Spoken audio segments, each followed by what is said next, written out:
Hello and welcome to my YouTube channel life I study Satya.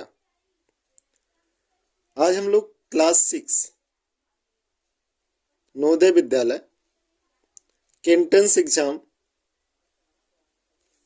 Paper का जो math part का solution है वो देखेंगे। पेपर में 41 से 60 तक 20 प्रश्न आते हैं। इन 20 प्रश्नों को हल करना होता है। जैसे कि 41 नंबर प्रश्न यहाँ दिया है, 1 और 11 के मध्य कितनी अभाज्य संख्याएं हैं। तो 1 और 11 के मध्य अभाज्य संख्याओं के संदर्भ में बात करें तो क्या है, 2, 3, 5, 7। ये 4 अभाज्य संख्याएं हैं। 2 सबसे छोटी अभाज्य संख्या है जो एक सम संख्या है।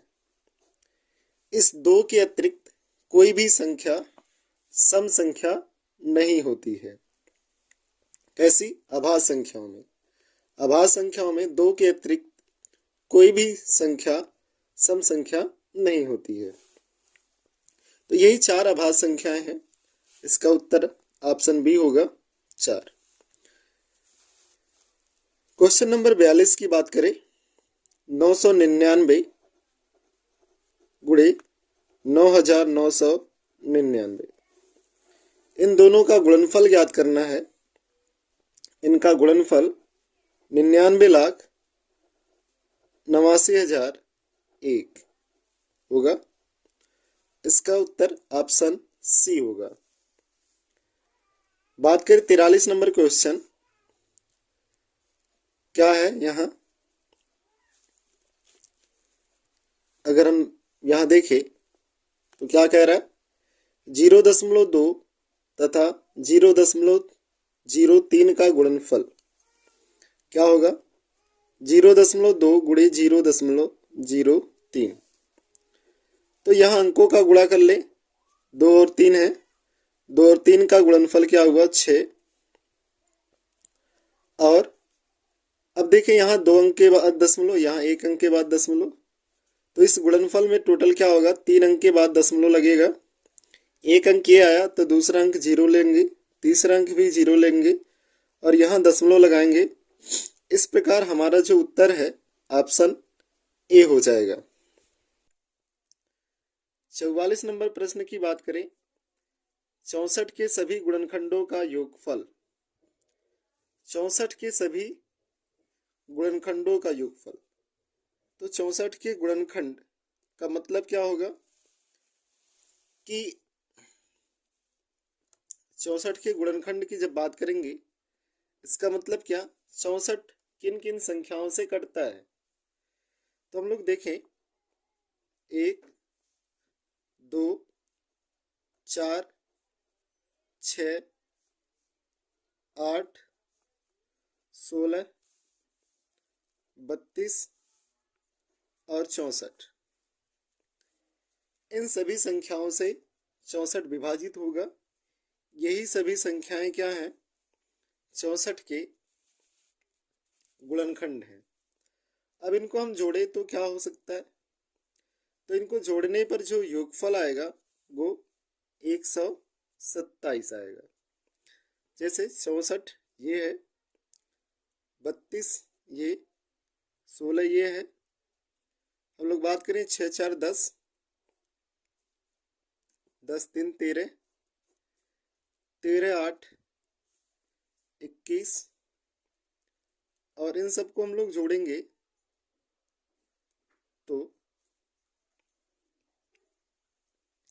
देखा जाए तो ऐसे में क्या होगा, कुल जो योगफल आएगा तो 127।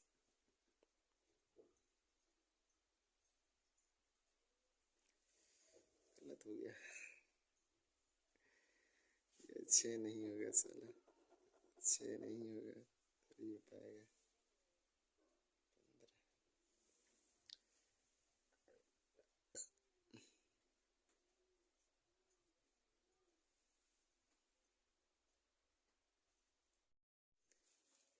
तो आइए बात करते हैं हम लोग 44 नंबर जो प्रश्न है उसका उत्तर। 44 नंबर जो प्रश्न है हमसे क्या कह रहा है कि 64 के सभी गुणनखंडों का योगफल। तो 64 के सभी गुणनखंड क्या होंगे? तो बात करें 1, 2, 4, 8, 16, 32, 64। गुणनखंड का मतलब क्या हुआ यहाँ कि 64 किन किन नंबरों से पूर्णतः विभाजित होता है। तो 64 जिन संख्याओं से पूर्णतः विभाजित होता है वे संख्याएं ही 64 के गुणनखंड हैं। गुणनखंड दो प्रकार का होता है। एक तो गुणनखंड ही, किसी भी संख्या के गुणनखंड दो प्रकार के होते हैं। एक गुणनखंड जो अपवर्तक कहलाता है, दूसरा अभाज्य गुणनखंड। अभाज्य गुणनखंड। तो ऐसे में इस प्रकार हम लोग क्या देख रहे हैं यहाँ कि 64 का जो गुणनखंड हुआ ये, अब इनको जोड़ने पर क्या होगा, 127 आएगा। इस प्रकार इसका ऑप्शन क्या है? सी है।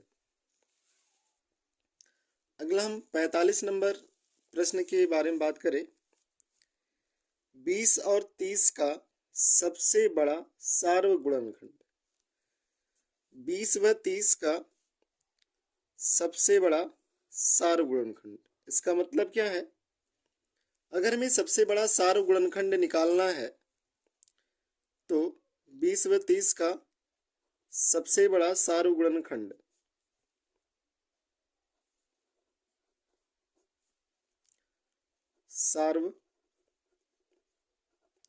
गुणनखंड क्या होगा? इसका मतलब इनका मैसे निकालना है। मैसे ही क्या होगा? दो या दो से अधिक संख्याओं का सबसे बड़ा सार्वगुणनखंड होता है। तो 20 और 30 का मैसे अगर ज्ञात करेंगे तो कितना आएगा? 10।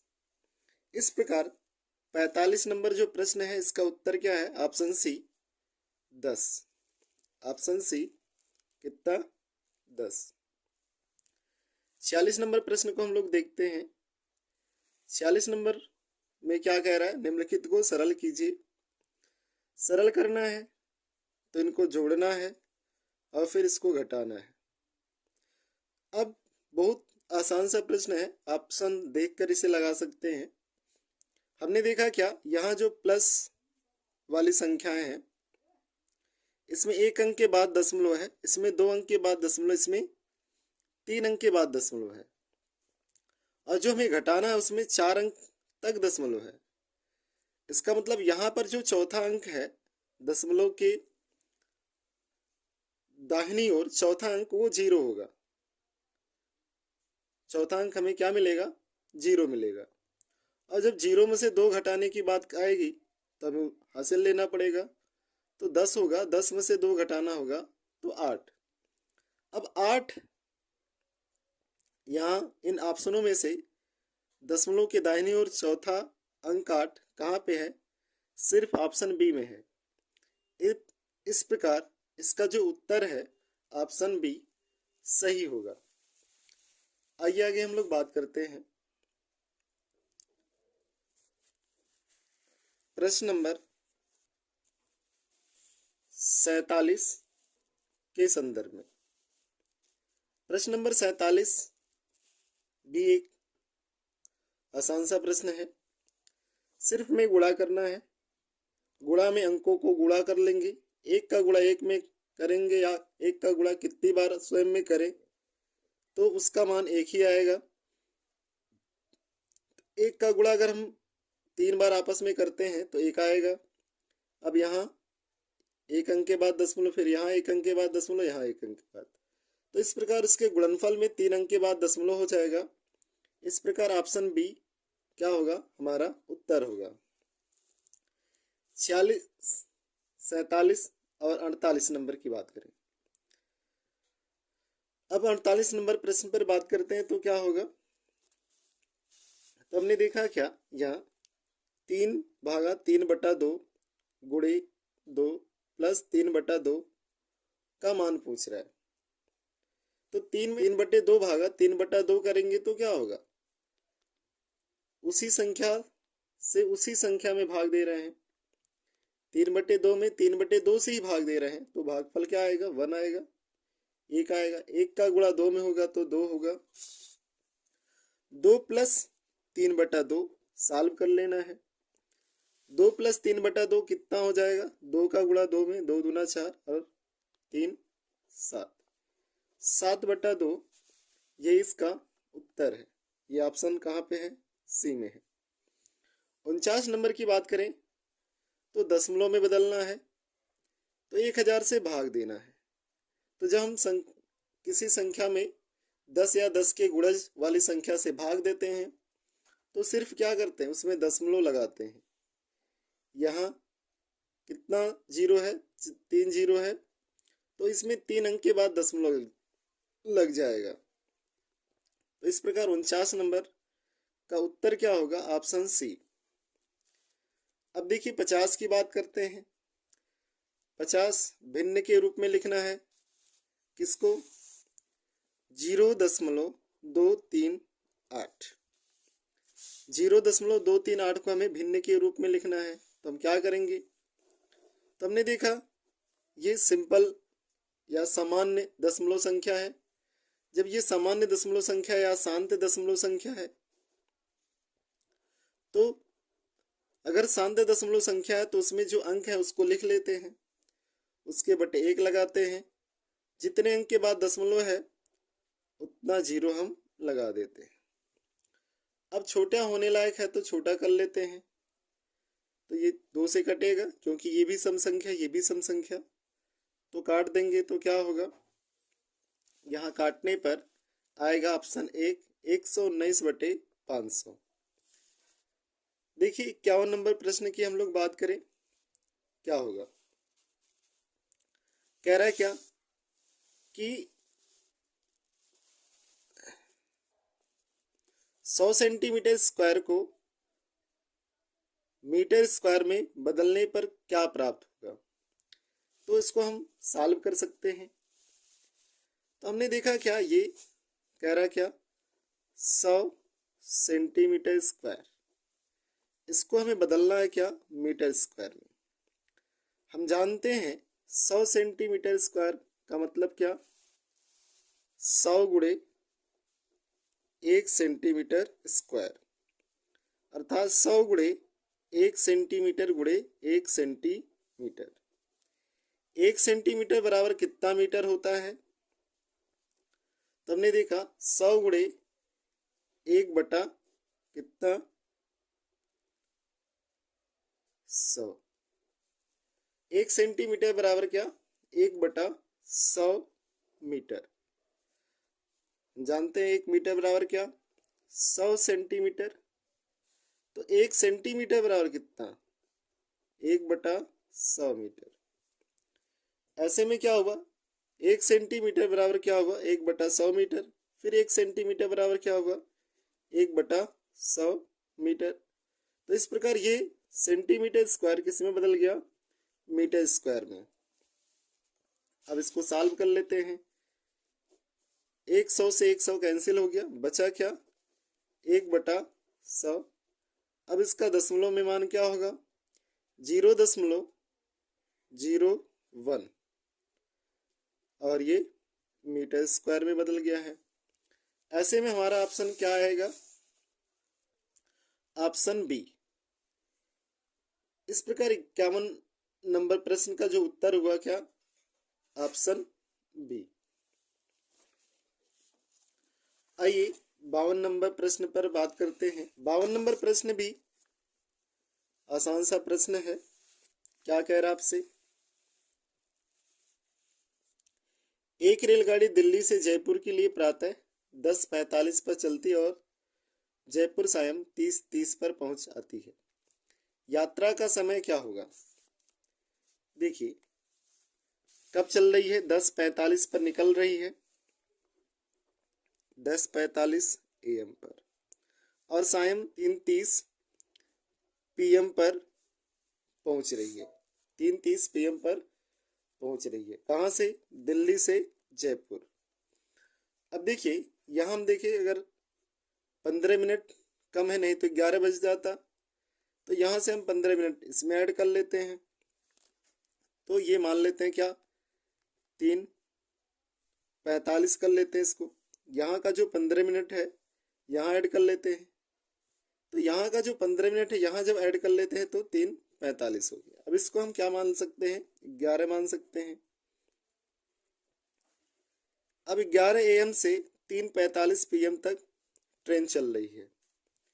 11 AM से 3:45 PM तक ट्रेन चल रही है। तो 11 AM से 3:45 PM तक ट्रेन चल रही है, तो क्या होगा? तो कितना समय हो जाएगा? तो हम देखेंगे तो यहाँ हमारे पास क्या होगा, 4 घंटा 45 मिनट का समय होगा। कितना? 4 घंटा 45 मिनट। ऑप्शन क्या होगा? ऑप्शन बी इस प्रकार सही उत्तर होगा हमारा। आइए देखते हैं, यहाँ